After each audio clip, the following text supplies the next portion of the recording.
Time called me in the late fall of 2005, and every year they do their, used to be the Man of the Year, now it's Person of the Year, Organism of the Year, Biped of the Year, whatever, Person of the Year. And it wasn't so much about a particular person, it was the notion of philanthropy. And so what they were doing is they wanted me to photograph Bill and Melinda Gates and Bono as well, kind of the three of them together. And Arthur Hochstein, who was the design director of the magazine, a specific notion that he did have for the cover was to kind of make it heroic, like kind of a Mount Rushmore-ish kind of image, sort of the three of them. The tricky thing was actually keeping everybody in focus and keeping their heads all the same size, right? Because as people go back, the heads get smaller. I have one of those little teleconverters, you know, that makes a normal lens into a telephoto, doubles the focal length. So I thought it would be totally useless when it comes to something like this because you're swinging the lens and it's all off the optical axis and the light rays are getting all freaked out. But I tried it. So I used the 90mm lens with this 2x thing, so it's like having a 180 tilt shift, which I just thought, what the hell, I'll try it. And I put it on and it was fantastic. It was like razor sharp and the head stayed the same size, it was great. So that solved the focus issue, right? When we went to, and I tried that out in my apartment, I had my daughter stand in, I had my studio manager stand in to try it. Right? And then I had a backdrop painted for this, had to tape off exactly the size of the backdrop, have that made.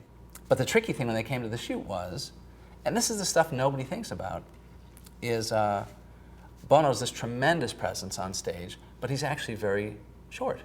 He's a small person. And I didn't know that. He shows up for the shoot, and we had apple boxes there, and people say, oh my God, you're going to make him stand on an apple box? It's like, I think he knows he's short. Right? It's like, I think it's not like he's not going, oh, is that for me? You know, I think it's okay.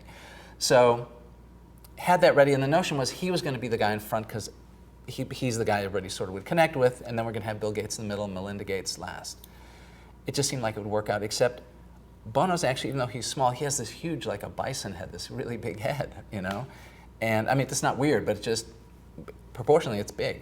So he looked huge compared to everybody else after all my sweating it out and trying to get the head sizes the same.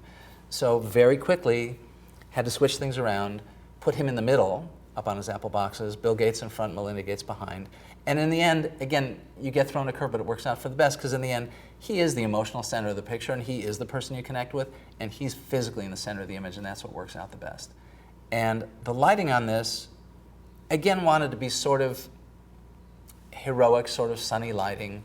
I tried some things as profiles and some things straight on, but basically, coming kind of from the back, 3/4 to the back, a little bit I would say, was a narrow beam reflector. I believe it had a grid on it, and I believe it had a CTO or half CTO on it to make it feel sunnyish. I believe there was a softbox that was, again, like 3/4 to the front. And then I had another strip softbox underneath them that's kind of giving a neat underlit fill that sort of gives them a certain kind of height and stature and a certain kind of drama, and I think it looks really nice.